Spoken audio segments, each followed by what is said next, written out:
Bueno, pues ayer subieron otra vez los contagios de COVID-19 en la isla de Lanzarote hasta 89 contagios se registraron oficialmente. Estamos a la espera a ver si esa dinámica, pues la curva va a la baja o no. Parece que se va a mantener, al menos durante varios días, esta situación de contagio en la isla de Lanzarote. Buenas tardes, estamos en Café de Periodistas y como siempre saludamos a todos los oyentes de Lanzarote Radio, también a todos aquellos que nos ven a través de internet. Don Pedro Martín, buenas tardes. Jorge, buenas tardes, gracias. Bien. Muy bien. Don Pedro, antes que se me olvide, hoy felicidades, muchas felicidades porque gracias, usted cumple años. Sí, sí. Además, bien cumplido. Un día más que ayer, un año más que hace un año, ¿no? No vamos a decir la edad porque estas 47. cosas... ¿Qué problema hay? Vale, pues así me gusta. Yo no soy Miguel Ángel de León. Usted es de los valientes. Bueno, vamos a a saludar a Usoa Ibarra. Buenas tardes, Usoa. Hola, ¿qué tal? Buenas tardes. Bien. Sí. Hoy no cumples tú, ¿no? No, yo el próximo mes. Ah, bueno, todavía te queda un poquito, ¿eh? Bueno, pues la situación, Usoa, no está nada bien, no pinta nada bien en la isla de Lanzarote. Ahora acabamos de comentar 89 nuevos casos de contagio. Estamos muy cerca de los 100. Hay que tener en cuenta que hace escasamente 20 días teníamos en toda Lanzarote... Estamos cerca de los 1000 casos acumulados en Lanzarote. Sí, pero que hasta hace unos días solo teníamos 35, 40. ¿Sí? Hace unas semanas, cuando yo venía a decirle a mi grupo más cercano de amigos que en esta ocasión el virus tiene dientes, es decir, que se cuidaran o extremaran aún más las medidas preventivas, pues me decían que era una agorera, ¿no? Pero es que estamos viendo cómo enero en el conjunto del archipiélago canario es el mes más trágico desde que se iniciase la pandemia. Por recordar, han muerto 75 personas solo en lo que llevamos de este mes de enero. A esto hay que acumular... ¿En Canarias te refieres? En Canarias. A esto hay que acumular las que ya han fallecido, que casi rozamos los 500. Por lo tanto, son cifras que realmente nos tienen que llevar a esa reflexión, ¿no? En el caso de Lanzarote, la UBI, como decíamos el otro día, está prácticamente colapsada, ya se está planteando ese hospital de campaña, pero esto va a llevar un tiempo y, por lo tanto, se buscan alternativas, como puede ser la sanidad privada, en el caso de la ayuda que pueda prestar en camas Hospiten, etcétera, ¿no? Y es una pena que sigamos a remolque, como dice un buen amigo, siempre nos ha faltado esa anticipación. Hemos tenido la oportunidad de controlar el virus desde el mes de noviembre y ahora estamos tapando, digamos, la fuga con las manos. Así que, una vez más, y siento en este caso el tono, tenemos que volver a apelar a la responsabilidad colectiva. Y es que no hay otra ahora mismo.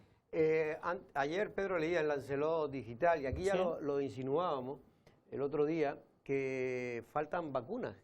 En Lanzarote, para que lo sepan, según fuentes oficiosas, oficialmente nadie nos los confirma, pero oficiosa, se ha dejado de vacunar desde el pasado lunes, que llegaron que tenían la última y fueron para las personas que ya recibían la segunda dosis. Las últimas que se suministraron aquí en Lanzarote, aquí ya no es que falten, es que no han llegado nuevas remesas de vacunas, ¿no? Están todas las que han llegado han sido suministradas, han sido puestas ya a los usuarios, como bien dice, la segunda dosis a muchas de las primeras personas que fueron vacunadas, y ahora lo que hay un impasse. Ahora hay un impasse. Parece que hay... En toda España, ¿eh? Sí, parece que hay un compromiso por parte de la farmacéutica Pfizer de que la próxima semana van a redoblar esfuerzos e intentar doblar incluso las dosis que tenían previsto. Pero bueno, visto lo visto, tendremos que esperar a comprobar si cumple o no su palabra, porque esto parece pero no deja de ser un fuerte revés en el plan de vacunación, porque es que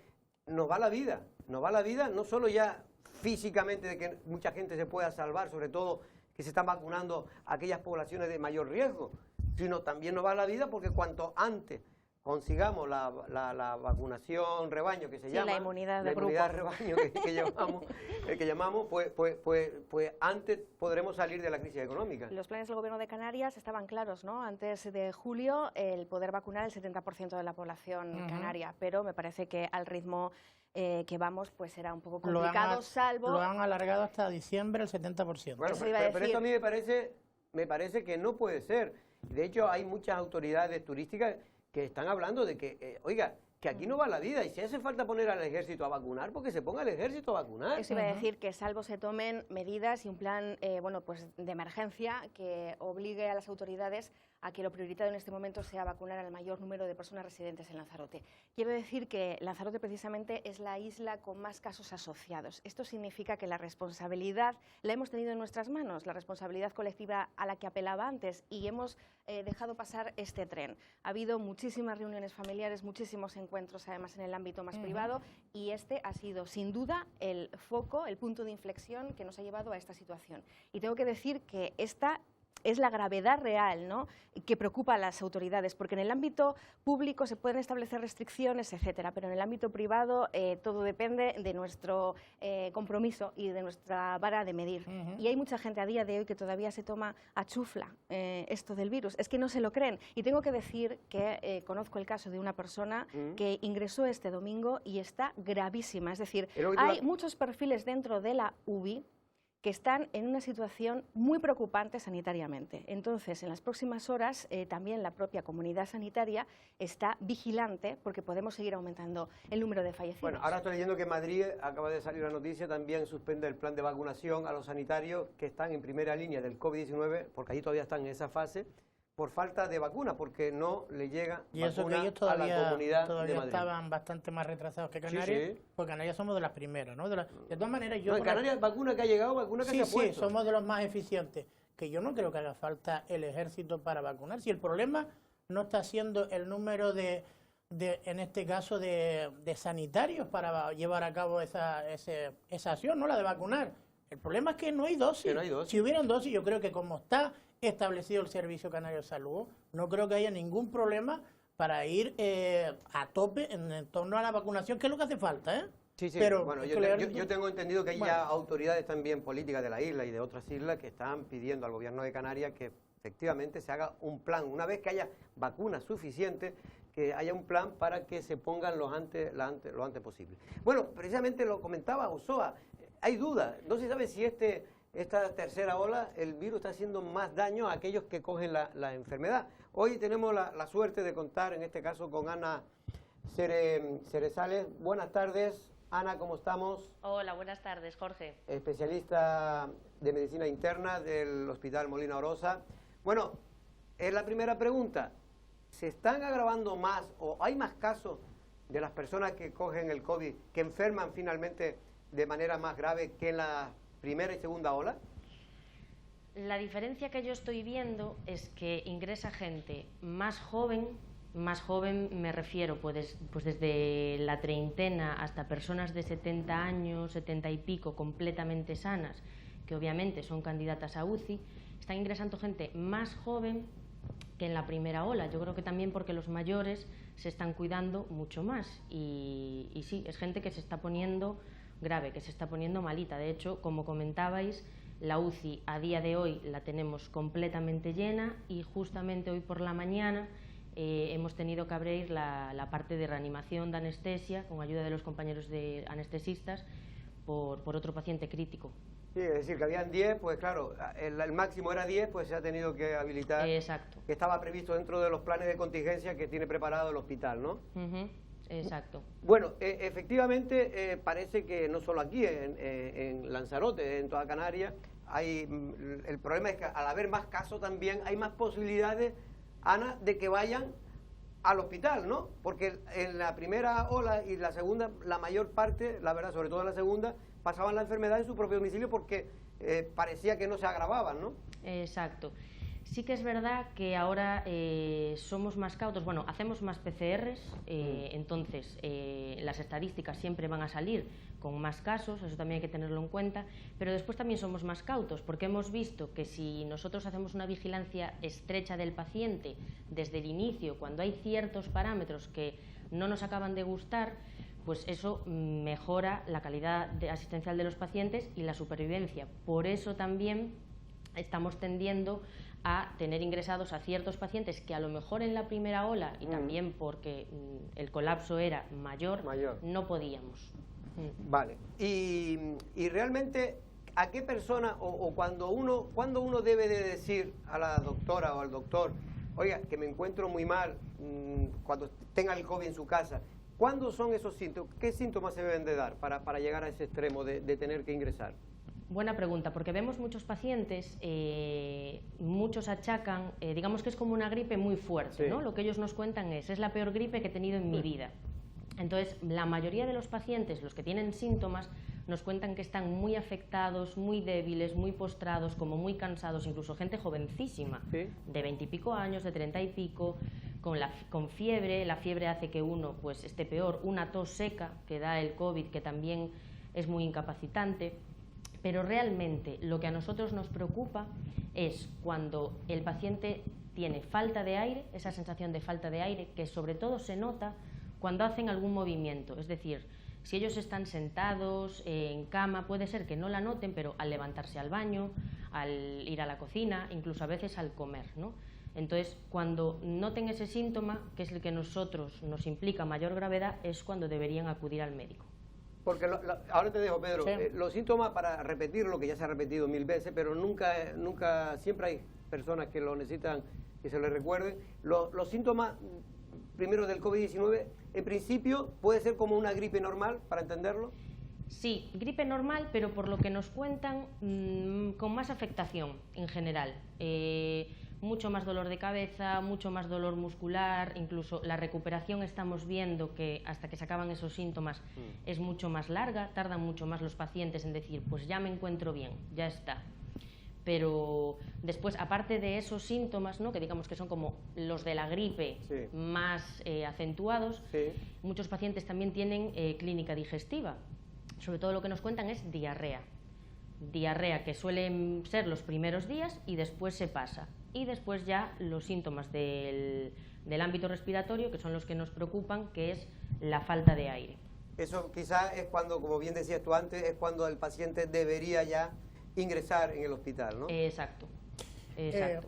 Doctora, ¿qué tal? Buenas tardes. Hola, buenas tardes. Bueno, antes hablaba de la virulencia con que está llegando el virus y sobre todo que está, por lo menos que los pacientes han bajado de edad. Y yo le pregunto, ¿no será que han socializado más las personas más jóvenes y las personas de mayor edad han sido más precavidos y han estado más resguardados? Porque en principio no debería haber algún cambio, ¿no?, en las partes de edades, ¿no?, en esta fase de edades. Exacto, totalmente. Bueno, lo que nosotros estamos comentando entre el equipo de COVID en el hospital es esa sensación, ¿no?, de que la gente más joven se siente más protegida, porque bueno, como esto afectaba más a los mayores, a los ancianos, y eso ha generado también como más tranquilidad en ese sentido, y ha habido mucha más reunión social y lo que antes comentabais, las reuniones familiares. O sea, claramente lo que ha hecho que en Lanzarote suban los casos es eso, porque vemos brotes, los brotes que estamos viendo son de familias y familias y familias. Sí, eso está bien que lo diga, porque ahí es donde creo que hemos fallado todos, ¿no? Todos, no vamos ahora a culpar solo a los que se han contagiado, sino yo creo que ha sido un relajamiento que ha habido por el tema de las fiestas. Por cierto, doctora, también para tener un poquito más de tranquilidad, al comienzo de la pandemia uno de los problemas que había era precisamente que no se sabía cómo atajar, cómo atacar al virus. ¿Ya se tiene más conocimiento al respecto? Mucho más, sí, mucho más. Llevamos, en términos de ciencia, llevamos poquito tiempo, porque un año en ciencia, en medicina, prácticamente no es nada, pero sí que es verdad que tenemos una buena arma, que son los corticoides, que es pues el fármaco más potente para la inflamación que tenemos, y nos está ayudando mucho, porque lo que se ve en la neumonía por coronavirus es un poco paradójico, no es una infección al uso, lo que pone malitos a los pacientes es aquellos que generan una inflamación al virus, o sea, generan como una respuesta al virus, su sistema inmune reacciona mucho y se inflaman mucho, y son los que vemos que acaban más críticos. Entonces, el hecho de nosotros poder poner esa medicación, pues nos ayuda mucho, nos da ventaja, y vemos que haciéndolo precozmente, en muchos pacientes evitamos esa subida de inflamación y evitamos que se ponga más grave. Ahí le iba a preguntar yo, porque precisamente, bueno, me han comentado algunos médicos profesionales que también es importante coger la enfermedad precisamente antes que se agrave, ¿no?, cuando la situación, para evitar precisamente lo que usted estaba comentando. Usúa Ibarra, quería hacer una pregunta. Sí, hola, ¿qué tal? Buenas tardes. Le voy a hacer un par de preguntas que me están también trasladando a mí, personas que ya se han vacunado, a las que no se les informó con respecto a lo que tienen que hacer postvacuna, ¿no? Como por ejemplo, una de las preguntas es, ¿se puede beber alcohol en estos 21 días? También si se me inflama el brazo o noto algún tipo de molestia, ¿puedo tomarme un paracetamol? Son preguntas muy directas. Se refiere que si se puede beber alcohol, aquellos que se hayan vacunado. Claro. Sí, en principio no hay alcohol con moderación, claro. Hombre, es que Usoa tiene algunos amigos que lo más que le preocupa es beber vino. Sí, sí. Y después, por supuesto, se puede tomar paracetamol, ibuprofeno, es decir, es una reacción local a una vacuna, como con cualquier otra vacuna que nos podamos poner. La gripe, la hepatitis, es decir, es algo totalmente normal y esperable. De hecho, bueno, a mí me pasó cuando me vacunaron y efectivamente, con un ibuprofeno se pasó. Porque tiene un dolor muscular, ¿no? Sí, es como un dolor en la zona del pinchazo, como incluso que cuesta mover el brazo, ¿no? Pero no tiene mayor importancia y se puede tomar medicación para aliviarlo. Y esa pregunta me gustaría, ¿ha habido reacciones de todos los que sean 3.000 y pico personas que se han vacunado en la isla de Lanzarote? ¿Ha habido alguna reacción más allá de lo que usted comentaba? Nada. Nada. Nada de nada. Pues mira, eso es un dato muy importante, sobre todo para los negacionistas que están haciendo tan mala campaña sobre la vacunación, ¿no? Sí, Pedro. sí. Por cierto, doctora, ¿les preocupa la falta de vacunas, este parón que ha habido en torno a la llegada de vacunas a Lanzarote? Bueno, a todos sitios, pero en este caso estamos en Lanzarote. Sí, sobre todo porque, bueno, lo que dicen los ensayos clínicos sobre la vacuna es que nosotros necesitamos administrar esa segunda dosis a los ya vacunados para adquirir esa eficacia del 95% que se habla en los ensayos clínicos. Sí que es cierto que si estamos en esta situación es mejor tener una dosis que no tener ninguna, ¿no? Porque algo de eficacia nos genera y algo de protección. Lo ideal, las dos dosis, porque así ha sido diseñado el estudio y así es como se ha estudiado la vacuna. Pero bueno, esperemos pero importa que pase mucho tiempo, me refiero a aquellas personas que a lo mejor ya estén, tiene que ser, creo que en el periodo de 21 días, ¿puede ser? Sí. ¿Y si pasa 30, pasa algo? Realmente no sabemos, porque claro, en los ensayos clínicos, como no es vida real, el ensayo clínico es, claramente se pudo poner en ese tiempo, ¿no? Yo sí que he escuchado de otras comunidades que hay más colapso, que se está esperando, pues a lo mejor a ponerla un poquito más tarde, asumiendo que va a ser igualmente eficaz, ya que tenemos la primera dosis puesta, pongamos la segunda, ¿no? Ya. Pedro.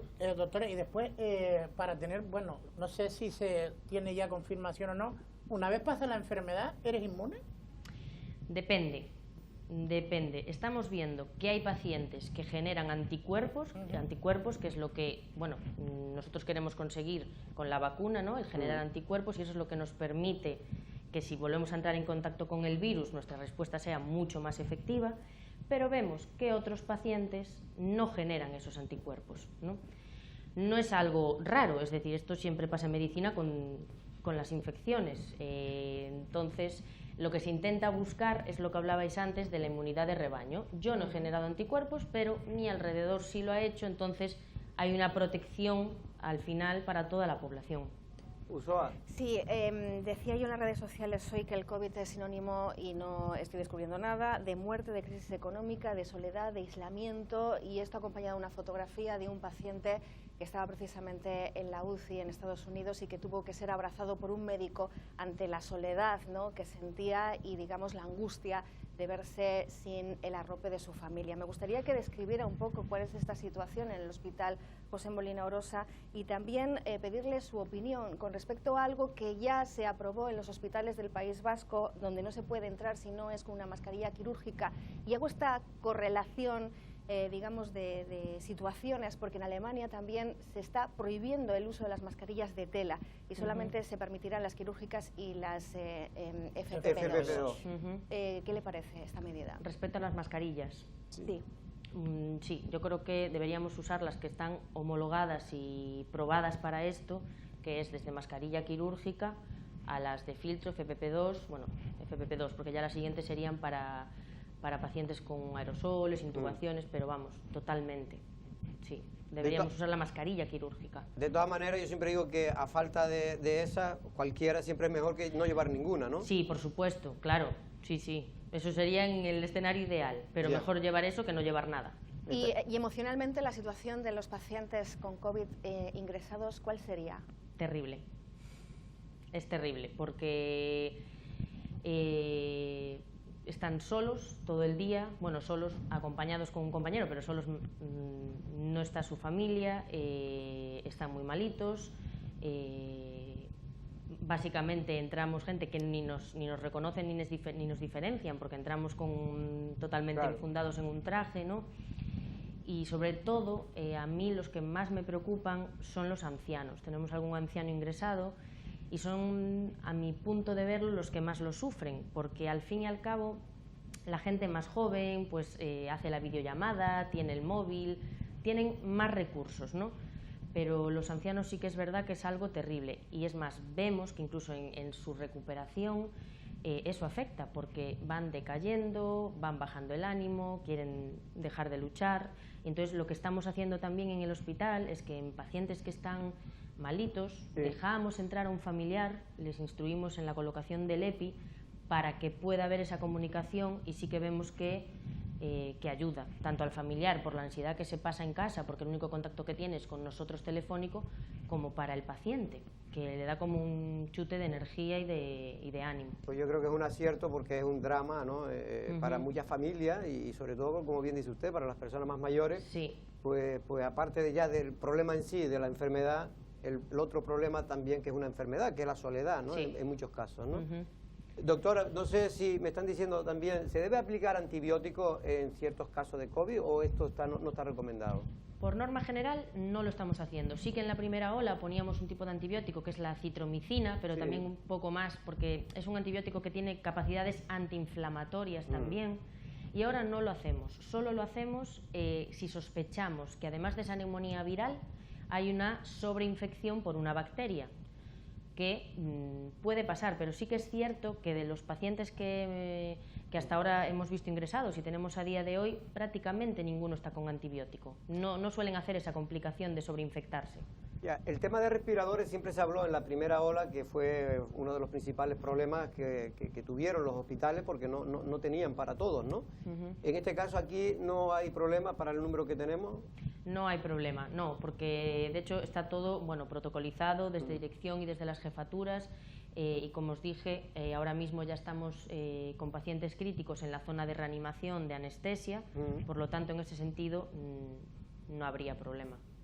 Pedro, venga, última pregunta. Sí, ya es una curiosidad, o incluso no sé si es una leyenda urbana, doctora. Me han comentado por ahí que también el tema del tipo de sangre podía influir en poder ser más susceptible de contagio, ¿no? Y que, por ejemplo, los seropositivos no les costaba más coger el virus. Cero o sea, negativo. Cero uno negativo. de los tipos, la verdad es que no lo sé. Exacto. Digo cero negativo porque yo soy cero negativo. ¿Y tú no lo has cogido? Y yo no lo he cogido. Ah, muy bien, venga. Doctora. Eso es un estudio que hay. Un estudio, pero sí. efectivamente me imagino que todavía faltará mucho más tiempo para... Sí, exacto. Igual que se hacen muchas hipótesis, que si pacientes con ciertas características, o hipertensos, no hipertensos, ciertos medicamentos, pero bueno, siempre son estudios como, digamos, retrospectivos. Nosotros vemos qué pacientes hemos tenido ingresados, con qué características, ¿no? Entonces, bueno, siempre eso con cautela, y que eso no condicione el que la gente diga, bueno, pues como yo tengo esto o no lo tengo, me voy a proteger menos. No, eso yo por ahora no le daría relevancia, vamos. Doctora, y cuando, esto me lo mandan ahora por el WhatsApp, se dice un poco crítica la pregunta, ¿no? En cuanto a los políticos, y también me imagino que a los directores de hospitales, que cuando se muere alguien siempre dice la edad, que es 80 años, y siempre con patologías previas. Claro, normalmente a los 80 años todo el mundo siempre suele tener patologías previas, ¿no? Porque el que llega a los 80 años sin patologías previas, pues es realmente ya un hombre, un Sansón, ¿no? Pero en este caso, digo, ¿es una disculpa, o realmente es que se mueren por las patologías previas, o realmente es que la enfermedad pues ha podido con ello? Claro, cualquier persona, ya por edad, pero esto con cualquier infección, es decir, cualquier infección en una persona más mayor y ya como tenga patologías previas, efectivamente tiene mucho más riesgo de aumentar su mortalidad, ¿no? Claro.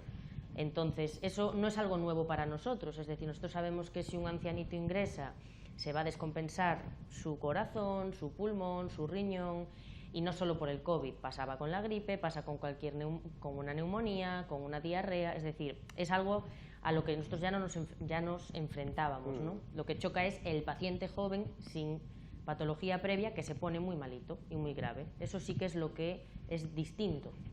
Doctora, ya para terminar, ¿cómo está la moral del personal sanitario, médicos y auxiliares, en fin? Bueno, yo soy optimista, ¿eh?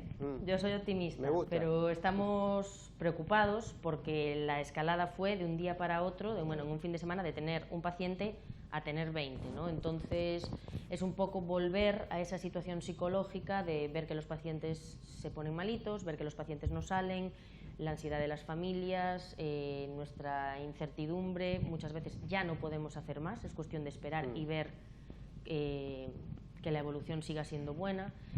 Entonces, bueno, somos muy buen equipo, estamos todos muy unidos, todos a una, pero sí que preocupados, y desde aquí quiero hacer un llamamiento a toda la gente de la isla, que bueno, esto, aunque parezca que están bajando los casos detectados positivos diarios, el pico de ingreso, de estancia en UCI, de ingreso en UCI y de fallecimientos va a venir ahora. Entonces, bueno, cuanto más estemos en casa, menos contacto social, porque esto acabará pasando, y ahora tenemos que poner todos de nuestra parte.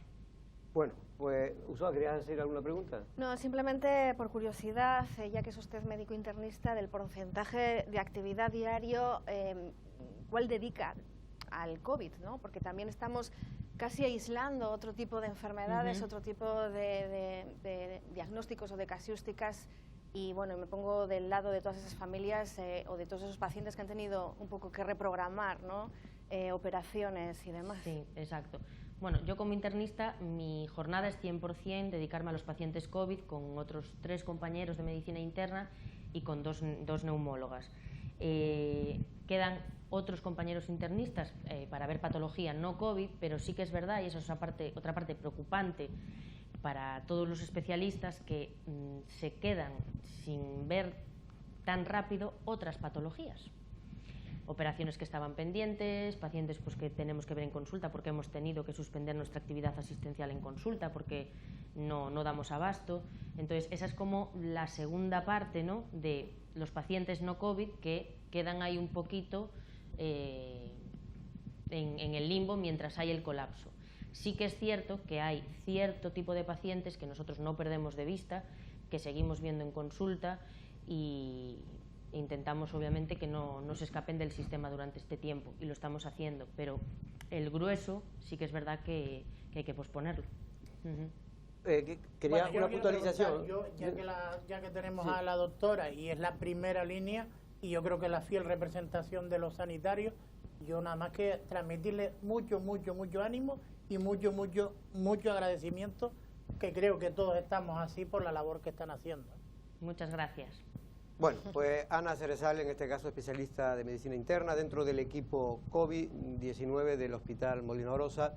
En fin, yo por la experiencia que he tenido reciente en el hospital, la verdad que da seguridad una vez que uno entra. Es verdad que la sanidad pública cuesta entrar, pero cuando entra ya suele funcionar mucho mejor gracias a los profesionales. Muy buenas tardes, Ana, y mucha suerte. Buenas tardes, gracias. Hasta luego. Saludos, bueno, Ana Cerezales, insisto, especialista de medicina interna del Hospital Molina Orosa. Bueno, pues la situación, con esa tranquilidad que lo ha descrito, en este caso, pues sí, porque no hace falta hablar más alto. No, es que yo creo que no es tranquilidad, es la crueldad de la situación la que obliga en este caso también a tener la mente despejada de cualquier dramatismo y victimismo, claro. Y elemento distorsionador. Hay que ser claro. Y la claridad es cruel, sobre todo para las personas que están ahora mismo hospitalizadas. Y me gusta mucho que haya hecho esta alarma preventiva, pero que es así de clara. En las próximas semanas tendremos picos más altos de ingresos, posiblemente personas que empeoren su situación sanitaria, y esto es lo que tenemos que tener en la cabeza. Así que, como dicen nuestras compañeras de Tómate un respiro, arrepollinémonos en casa. Coincide con la intervención la semana pasada precisamente también de la enfermera jefe, creo que era, ¿no? Sí, que pedía sobre todo Aniuska, que pedía sobre todo el que nos quedemos en casa, que autoconfinamiento. Sí, autoconfinamiento, sí, hasta que no nos obliguen, tendrán que ser. Que por cierto, no sé si lo han escuchado, pero me estaban llegando varios informes, iba a decir, varios mensajes que me informan que posiblemente mañana el Consejo de Gobierno pues ya determine que se anticipe el toque de queda a las 8 de la tarde. Sí, pero con una,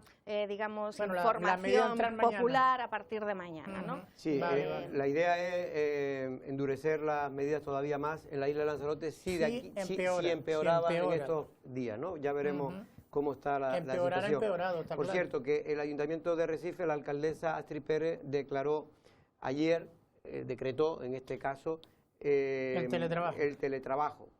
Hay 10 casos confirmados. Porque hay, en este caso me envían información, actualmente en el Ayuntamiento de Recife son tesorería, hay 2. Hay 10 casos confirmados. En recursos humanos 1, en informática otro, en movilidad otro, en archivo 1, en mantenimiento 1, obras y servicios 1, y hay también un político, en este caso ya se ha dado obras a conocer. Y servicios 2 y en políticos 1, ¿no? Sí, y el político es un... Bueno, es Jacobo Lemes, que ya lo sabe todo el mundo. Lo sabe todo el mundo porque se ha dado a conocer, no estamos descubriendo nada.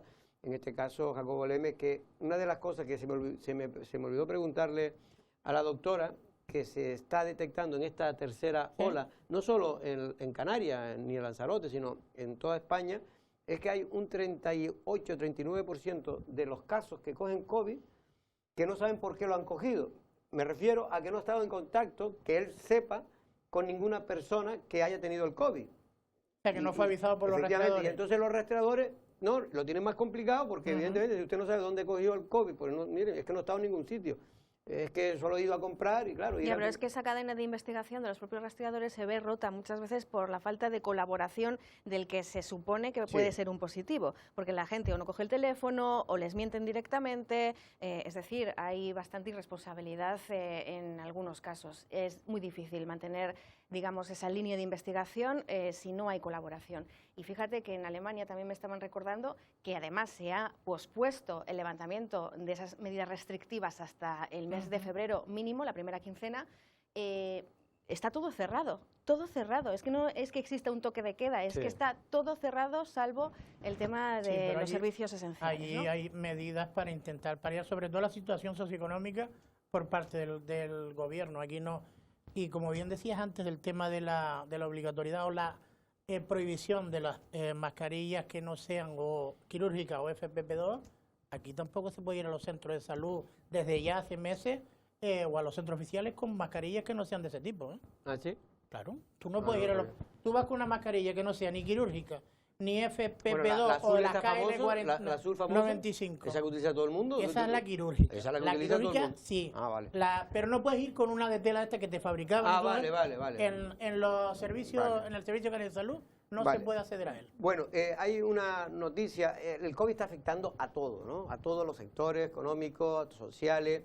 Es una cosa terrible, ¿no? En este caso, los centros turísticos pues se están viendo afectados de manera directa. Hoy entrevistabas tú en el Pez Verde precisamente a Benjamín Perdomo, que es el consejero delegado, y daba una noticia, yo no sé, yo por lo menos no lo había oído en otro sitio, de que se va a intentar, porque ya por ejemplo se ha cerrado al público el restaurante del Castillo. Estaba cerrado ya. Yo estuve la semana pasada y ya estaba cerrado. Sí, cerró el jueves. El que no tenga terraza tiene que estar cerrado. Por eso, el jueves no es que es una decisión de los centros, que no hay terraza. Por eso, que se cerró porque evidentemente las condiciones lo obligan por el alerta 3. ¿Cuándo entró la fase 3? La alerta 3. Hombre, no hay terraza. Podrían pedir incluso un permiso si estuviesen interesados en tener una. ¿En dónde? Pues en la parte superior del... ¿En los aparcamientos? En la zona de los aparcamientos. Bueno.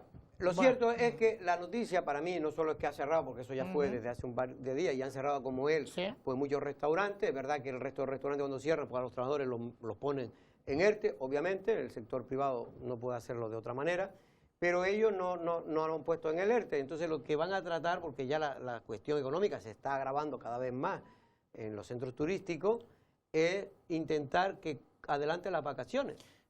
Parece en principio que se le ha hecho una oferta, se está negociando con la masa salarial con los empleados para, en este caso, dividirlo en 2 turnos para irse de vacaciones unos 28 o 30 días, decía, no estoy hablando de memoria, en 2 turnos, que saldría prácticamente toda la plantilla de aquí a Semana Santa. Y en Sí, Semana 150, Santa, creo sí, que aproximadamente. a partir del 150 lunes. y 150. Y sí. cuando termine esos 150, no y es mala idea. Y parece que está bien programado. Yo no sé No si es mala en idea principio... en el sentido de en fin, evitar más pérdidas.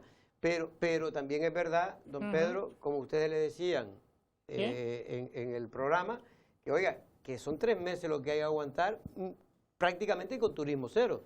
Y luego, no crea usted que después de Semana Santa va a venir. Ayer la consejera de Turismo del Gobierno de Canarias, que estuvo aquí con nosotros, Yaisa Castilla, nos decía lo que daba por perdida. lo daba por perdida todo el perdida invierno. la Semana Santa. Es más, creo que hay declaraciones Castillo, hoy dije, Castillo, ¿no? Yaisa Castilla, la consejera de Turismo, Industria y Energía, y Comercio. Pedro Sánchez ha declarado hoy que en principio no espera que haya turismo extranjero hasta julio. Bueno, Pedro Sánchez en una conferencia de esta... En eso fue hoy, ¿no? Fue ayer. Fue ayer. Creo que dijo lo que él pensaba de verdad, que muchas veces no es bueno decirlo, porque claro, aquí toda la esperanza al sector turístico, y él dijo lo que dijo no es en julio, dijo para después del verano. Ah, bueno, entonces peor todavía, peor. ¿No? Yo la verdad es que no sé, yo veo lógico que se haya procedido a este cierre, un poco por las circunstancias, y también me parecería lógico que se empiece a mirar a la luna y no al dedo que la apunta, con la posibilidad de, no sé si un ERTE, pero otras medidas de reestructuración de lo que está ocurriendo en los CATs, y la verdad es que el cierre del castillo, pues también no sé si es contraproducente al futuro, a la futura inauguración o apertura del islote de la Fermina, porque ahí precisamente los CATs tenían mucho que decir, porque además se iba a ubicar una cafetería. Yo no sé hasta qué punto el cierre del castillo puede propiciar que esta apertura de la Fermina se agilice, porque igual se puede hacer un traslado, digamos, de personal y de atención a este espacio, que seguramente cuente, efectivamente, con una terraza. No sé, son cosas que me vienen un poco a la cabeza. Y tengo que decir que se está haciendo un llamamiento, voy a buscar ahora mismo la información exacta. Están pidiendo plasma de personas que hayan pasado el COVID-19 por parte del Hospital José Molina Oroz. Es decir, se pide a las personas que ya estén sanas, pero hayan superado el COVID, la enfermedad, que se pongan en contacto con el hospital en el teléfono 928 59 55 72. Bueno, supongo que toda esta información la pueden encontrar dentro de nada en lancelodigital.com, en horario de 9 a 1, y se agradece de antemano esta solidaridad, porque al parecer ese plasma es clave para esas personas que decimos que están en una situación grave. Me imagino que eso lo que significa es que se pide a la gente que lo ha pasado porque tiene anticuerpos, y por lo tanto sirve para mejorar el estado de salud de aquellas personas que estén ahora enfermas. Bueno, vamos un minuto a publicidad y vamos a tener a la directora general de Patrimonio del Gobierno de Canarias, la lanzaroteña Nona Perera.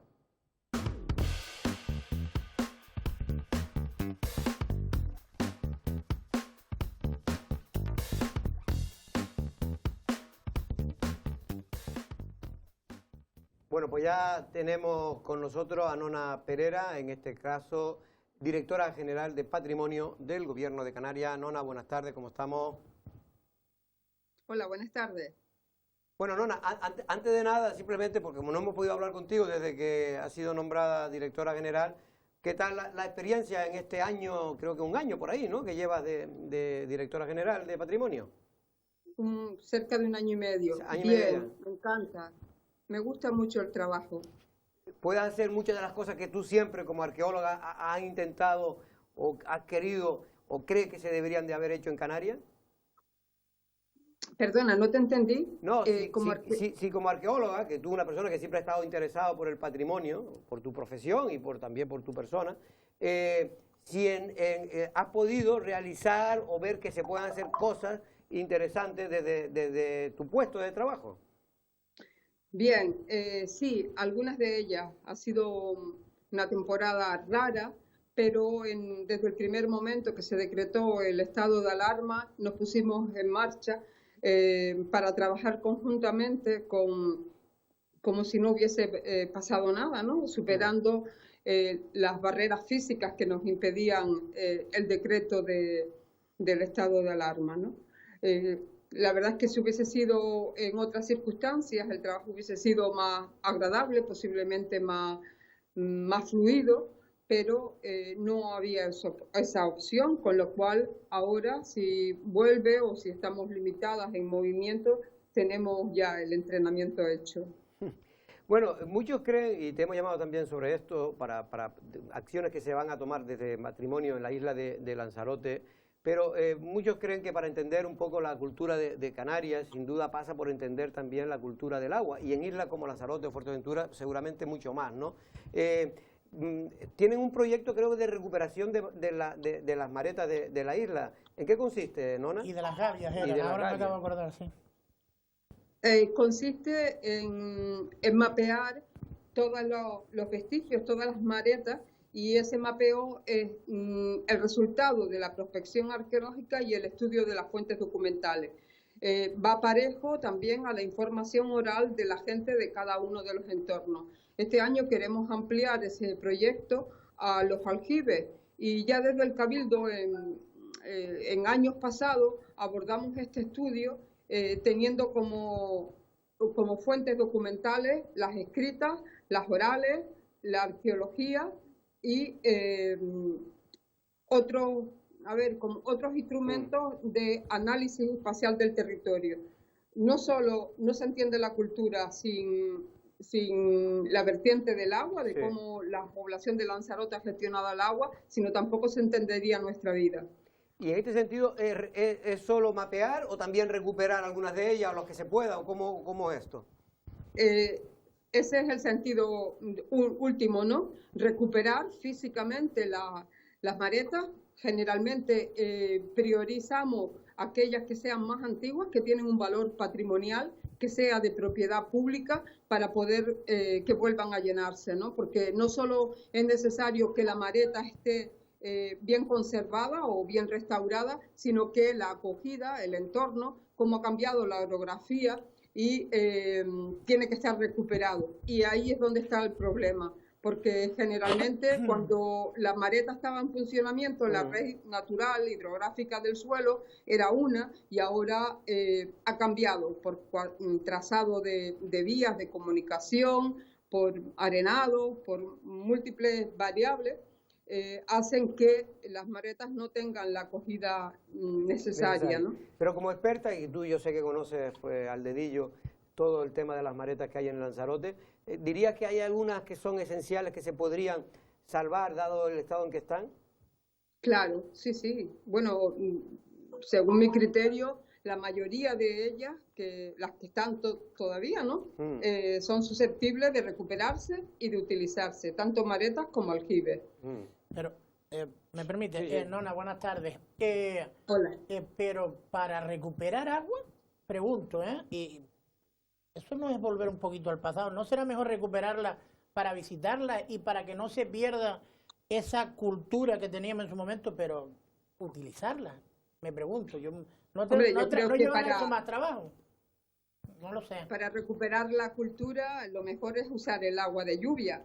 Eso no está reñido con la visita. La gente salimos al campo cuando llueve, ¿no? Cuando vemos agua. Y ahí tengo una experiencia muy bonita, que siempre me acuerdo de ella, de Fuerteventura, una mujer que cuando visité con ella era anciana, ¿no? Cuando visité con ella la presa de Los Molinos, que se caracteriza por sus pequeñas dimensiones, lloró porque en su vida nunca había imaginado que hubiese tanta agua junta, agua dulce junta, ¿no? Imagínense que las presas, bueno, en Lanzarote no hay presas útiles, ¿no? Pero esa carencia la suple las maretas. Una mareta llena es increíble. Bueno, un motivo de visita, ¿no? De hecho, en muchos sitios, en Turquía, en Estambul, por ejemplo, hay una fantástica, en Marruecos, en fin, que hay también una cultura del agua muy importante. Déjame otra pregunta. Me gustaría preguntarte, porque desde mi punto de vista, uno de los principales problemas dentro de los municipios, dentro de la nación, es precisamente la falta de catálogo. A mí me consta, por algunas de las entrevistas que hemos hecho contigo, que estás empeñada en que de aquí a X tiempo todos los municipios, y para no ver situaciones como hemos visto recientemente, por ejemplo, en Arrecife, todos los municipios tengan su catálogo de bienes inmuebles, sus bienes protegidos, etcétera, etcétera. ¿Hasta cuándo se va a tener? Y, por ejemplo, ¿cuándo vamos a poder ver en Lanzarote todo catalogado, todo el patrimonio catalogado? Cuando las administraciones municipales insulares quieran. Eso es un imperativo, no es por gusto, sino que es un imperativo que establece la ley de patrimonio, tener los inventarios hechos. El año pasado el gobierno subvencionó íntegramente los catálogos insulares de La Gomera y El Hierro. Este año intentamos que sean otras islas las que se beneficien de esto. Aquí en Lanzarote, por ejemplo, que hay mucho trabajo avanzado, igual que en Gran Canaria, ¿no? Pero este año estamos contactando con los cabildos para ver cuál es su interés en contar ya con este instrumento imprescindible para la vida administrativa y para también la vida ciudadana, ¿no? Volviendo con la maleta, me están haciendo aquí una pregunta, la de los cuarteles, que todo el mundo conoce. ¿Esa podía servir? Porque esta, ¿en qué estado se encuentra, más o menos? Yo hace tiempo que no la visito, pero el problema que tiene, si eso fuera un problema, es que la acogida está parcialmente ocupada, ¿no? Hay una vía que la atraviesa y luego en el barrio de Argana se ha cogido suelo de ese bien para construir unidades sociales, ¿no? Entonces, yo no veo ningún problema en poder utilizar todos los aljibes de la Mareta del Estado para lo que fue creada, ¿no? Y luego establecer criterios de uso con esa Mareta. Y tengo en cuenta que siempre resulta mucho más rentable desde el punto de vista ambiental y económico utilizar el agua de lluvia para regar o para beber que producir la que sale del grifo. Es decir, que el proyecto aquel famoso cultural que se quería hacer, tú nunca has sido partidario de ella, ¿no? De ese proyecto de recuperar las maretas, pero como se trataba de hacer un proyecto que, bueno, si iban a invertir... las maretas del Estado, ¿no? No, las maretas del Estado, pero que se iban a recuperar como una especie de sala multifuncional, ¿no? Cultural, para exposiciones, conferencias. Eso no ha sido... No, la verdad es que nunca estuve de acuerdo con ese proyecto, nunca lo he manifestado, nunca nadie me ha preguntado, pero me parece escasamente decente.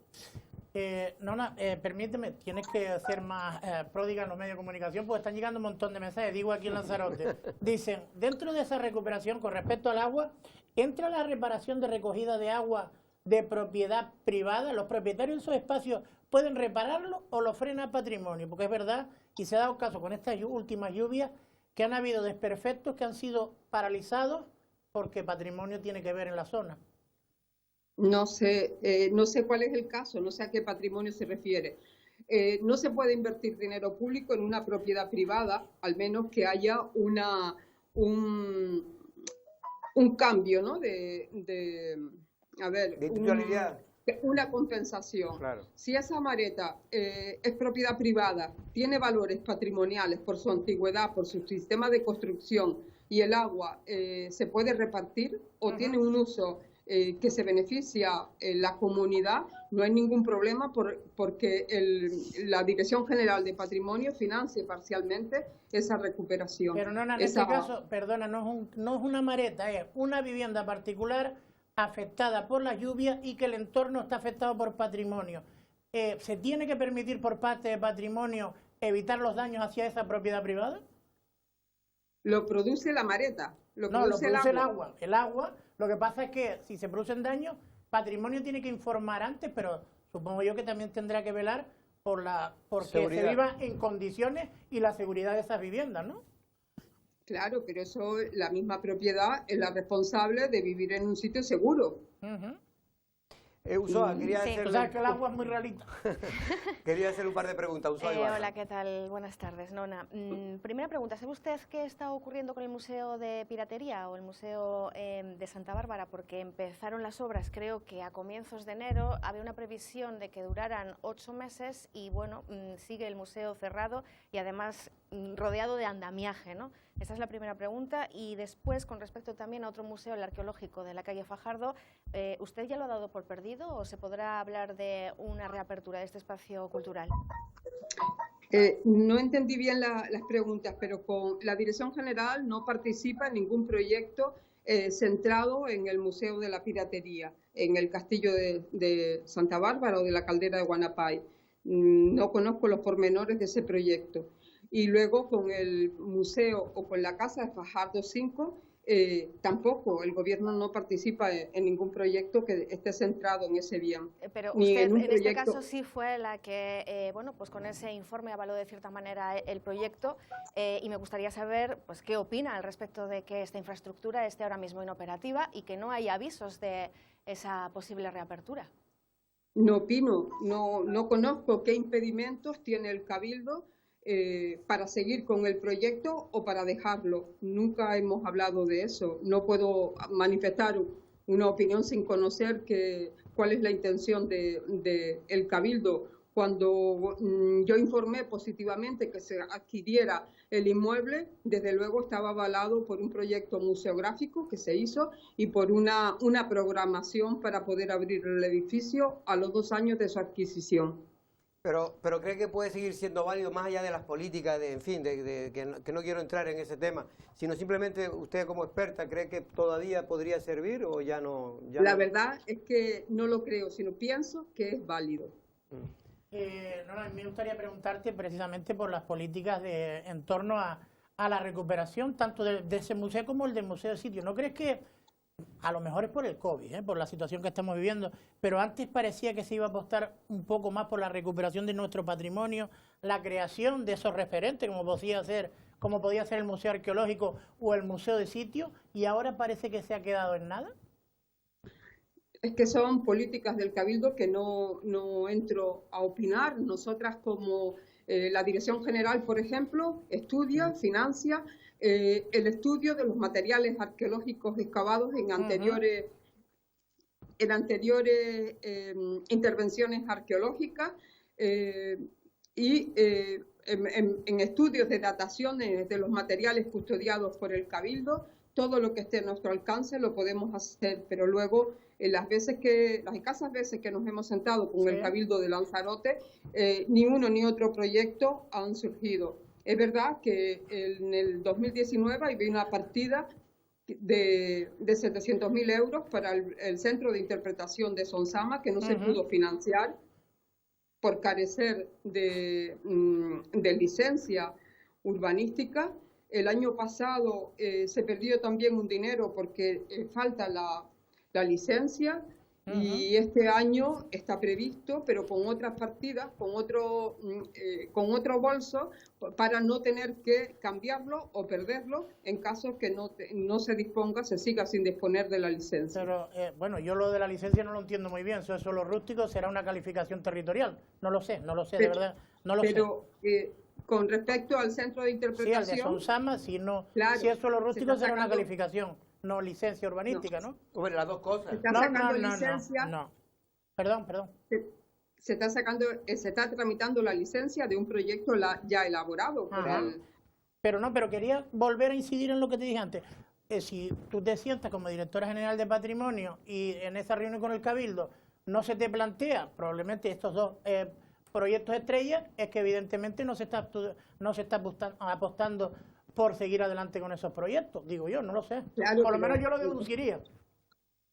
Vale, pero yo no tengo ese planteamiento. Bueno. El Cabildo tiene un organigrama y tiene unos proyectos y es independiente para hacerlo con la colaboración del gobierno. Si no hay muchas cosas que hacer para empecinarnos a intervenir en algo que no se nos ha pedido. Nona, ya para terminar, que se nos acaba el tiempo, ¿qué otras acciones tiene preparado el Patrimonio, si tiene alguna, de Canarias en la isla de Lanzarote? Muchas. Tenemos un listado importante. Vamos a seguir con algunos proyectos, como el de las dataciones, por ejemplo. Vamos a estudiar las piezas óseas de 2 mujeres que vivieron en el siglo II y III de esta era, porque resultan peculiares, cuyos esqueletos parciales fueron localizados en las Jamias del Agua o bien en la cueva de la Chifletera, hacer todo el estudio reconstructivo de esto. Seguimos inventariando el material de Sonsama, vamos a hacer un estudio pormenorizado de una parte del municipio de Yaiza, seguimos con los estudios etnobotánicos del conocimiento del saber popular sobre las plantas, sobre el uso de la vegetación, la agricultura. un documental sobre las expresiones rupestres que acogen a todo el archipiélago, pero se incluye Lanzarote por sus características peculiares de las inscripciones, lírico-bereber y lírico-latina. Estamos trabajando en un conjunto de expedientes de bien de interés cultural para elevarlo a patrimonio mundial, como la Roseta, los ranchos de Pascua o bien las paredes de Piedra Seca, que ya están declarados, y el supuesto es que Canarias se sume a esa declaración mundial. Vamos a empezar el inventario del patrimonio industrial de 3 municipios, San Bartolomé, Yaiza y Tía. Seguimos con el trabajo de la alfarería, que nos parece muy potente por la calidad que tiene, por la alta significación que tiene el barro en la historia de la población de Canarias, y luego centrado en los centros alfareros de El Mojón, y concretamente también la cerámica pintada del Mojón, por su carácter excepcional de cerámica pintada dentro del panorama canario, ¿no? Seguimos ampliando. No son pocas las cosas que tiene. Oye, por cierto, déjame aprovechar y algo por curiosidad y por Teguise, que me dijo un pajarito que estuviste el otro día por ahí, ¿tenemos que temer algo? ¿Cómo qué? Que estuviste por allí, ¿no? Digo, para alguna, tú sabes que allí en Teguise nosotros les tenemos cierto pavor a patrimonio en algunos aspectos, ¿eh? En algunos aspectos. ¿Pero a qué te refieres? Porque ella no sabe a qué se refiere. No, hombre, que estaba por ahí por la villa, me dijeron, estuviste el otro día por allí, ¿no? Pero es de Lanzarote, puede pasear por ahí, ¿no? Estaba examinando cosas por allí. Bueno, realmente esta semana no puedo pasear, no puedo salir de casa, pero desde que pueda volveré a Teguise. Nona Pereira, directora general de Patrimonio, arqueóloga. Muy buenas tardes y muchas gracias. Muchas gracias, un placer. Hasta luego. Bueno, pues en fin, yo creo que si todos esos proyectos que tiene en mente o que ya están medio desarrollándose algunos de ellos, pues yo creo que puede ser muy, muy interesante.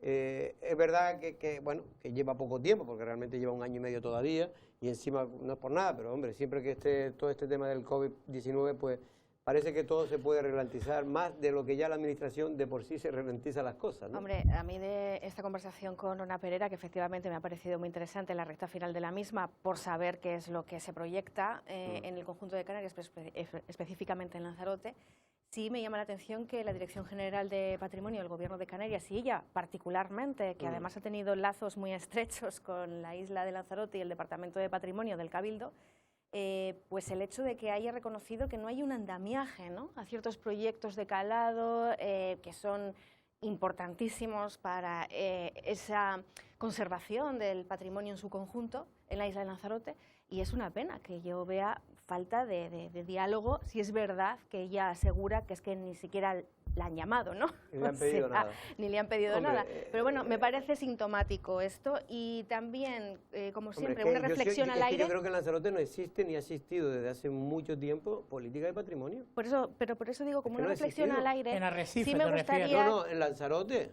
En Lanzarote. Bueno, si en Teguise no ha habido patrimonio. No, política de patrimonio. ¿Qué política de patrimonio? La política que dirigían los inspectores. Vamos a ver, todas las cosas que hay en Lanzarote que tenían algo que conservar, prácticamente están en el suelo.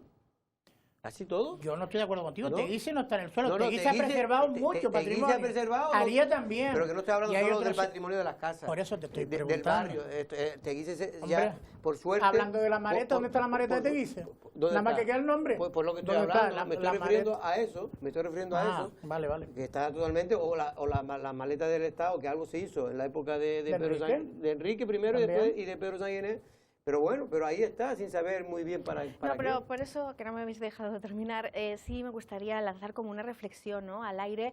Y es que es una pena también, que muchas veces hablamos de ese patrimonio intangible, ¿no? Estaba hablando, por ejemplo, del reconocimiento como BIC del tema de la actividad de las rosetas y todo lo que esto conlleva, que me parece excepcional que se recupere y se reconozca esa labor realizada por muchas mujeres rurales en Canarias, pero que la falta de una mesa también de debate, de análisis, de cooperación, en la que se invite a los que están afectados por patrimonio directamente, que son los propietarios de muchos de esos inmuebles. Algunas veces ni siquiera sabemos cuál es su opinión o su interés. Lo podemos, digamos, meter en una hipótesis, ¿no? Pero es sintomático, insisto, que haya sido el Colegio de Arquitectos en estas últimas semanas el que haya adquirido cierto protagonismo en este tema, porque bueno, pues, está haciendo una labor de fiscalización a las licencias que se puedan dar para modificar, ¿no?, ciertos proyectos vinculados al patrimonio de la capital de la isla, sin ir más lejos.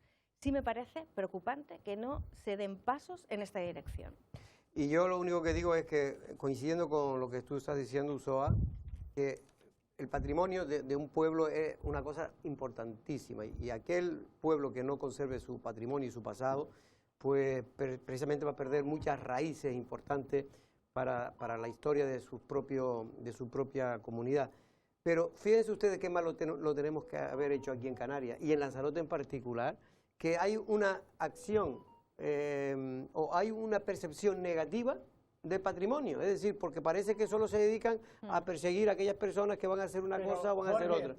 Yo creo que también ha sido por el excesivo personalismo o protagonismo que de las personas que han estado al frente, sobre todo inspectores, al frente de ese departamento, porque hay que recordar que han habido ocasiones en que incluso los catálogos eran a capricho estético de algunos de ellos, y eso no se puede permitir. Y hemos tenido, los que vivimos, porque yo vivo en el casco histórico de Teguise, nos lo hemos visto, y yo soy del afortunado que por lo menos me han dejado reformar y vivir en condiciones dignas. Pero yo conozco gente que ha vivido calvario, déjame terminar calvario viviendo, calvario en el juzgado. Calvario, por eso digo que por intentar vivir en condiciones dignas, y a eso sí que no hay derecho. Por eso digo que... y la ruina económica a familias que han vinculado, por ejemplo, el poder recuperarse también de una situación, de un bache, vamos a decirlo así, a través de algo material o patrimonial que tenían en su haber, en su herencia, y la imposibilidad de realizar ciertas modificaciones dentro de esa vivienda o incluso en la actividad que se desarrollaba en ella, pues les ha llevado a prácticamente la ruina. Efectivamente, hay casos concretos muy sangrantes. Y recientes. Y muy sangrantes. Pero bueno, en cualquier caso vamos a ver si hay un cambio en este tema y hay una percepción mejor de la cultura patrimonial de la isla. Por cierto, antes de irme, en los camellos de Timanfaya, en este caso, igual que lo están pasando mal el resto de actividades económicas, están realmente en una situación de mínimo, bajo mínimo, ¿no? En estos momentos, no sé si podemos ver la noticia y lo comentamos ya para cerrar, porque realmente en estos momentos lo que es la imagen icónica más representativa, seguramente turística, de la isla de Lanzarote, pues está ahora pasándola pues muy mal.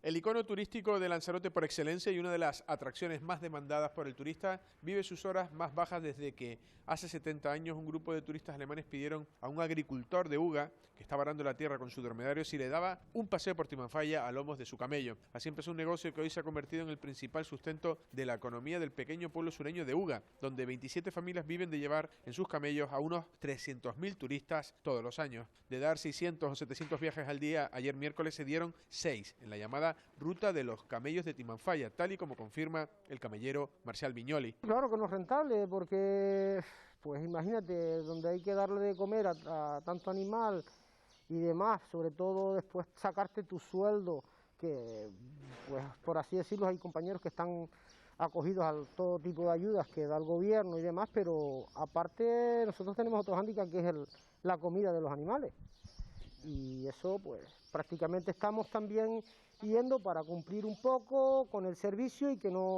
prácticamente no se desaparezca una actividad que lleva aproximadamente unos 70 años. Este conocido propietario de camellos tiene claro que, como todos los sectores relacionados con el turismo en Lanzarote, lo están pasando mal. La diferencia es que su herramienta de trabajo come todos los días.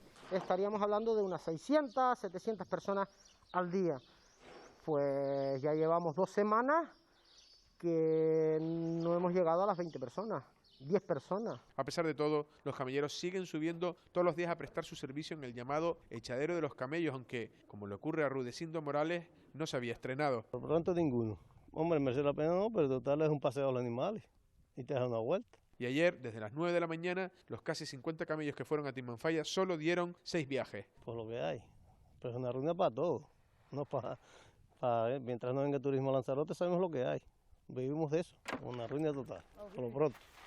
Hasta que no se ponga las vacunas, se ponga cualquier cosa, no sabemos cuánto durará. El 100% a lo que es el turismo y todos sabemos cómo está la situación turística en la isla y en verdad que se está pasando un poquito pues mal, como todo el mundo. No creo que no haya muchas excepciones de lo que puede ser en el sector turístico que alguien lo esté pasando bien económicamente. Sin duda, con la ruta de los camellos posiblemente nació en Canarias el llamado turismo de experiencias, hoy tan valorado para cualquier destino que no quiera vivir solo del sol y playa.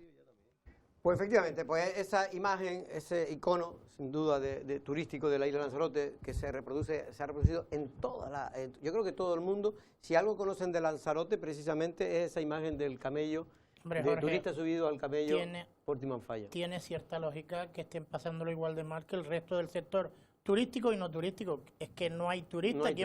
Como no vayamos nosotros a subirnos, que nos hemos subido en alguna ocasión. Un poco lo que se quiere reflejar es que se ha perdido esa imagen y sobre todo que ellos la intentan mantener, aunque estén pues ahora las vacas flacas, ¿no? Perdiendo dinero, porque efectivamente esos animalitos comen, y no cree usted que comen poco, aunque ahora por suerte hay mucha hierba por ahí en esos campos y pastorean.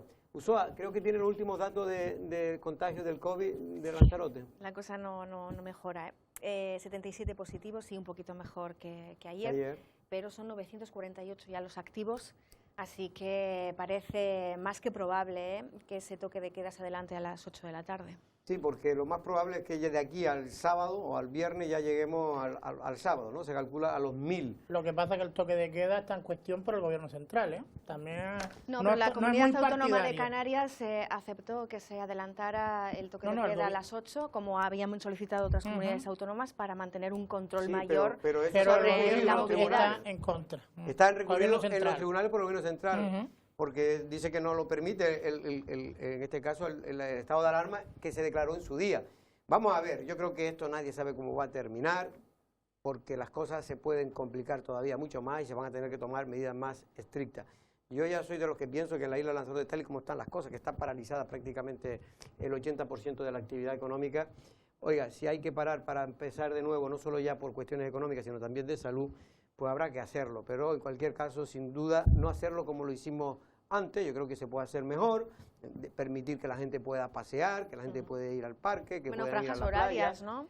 Claro, ¿no? Para ciertas actividades. Actividades que se pueden hacer, deporte al aire libre, en fin, no hay que hacer ese confinamiento de que parece que tenemos que estar allí encarcelados. Sí, porque no hay que confundir el confinamiento con una reducción de nuestros derechos fundamentales y de la libertad, ¿no? Incluso en este sentido europea, ¿no? Más moderna.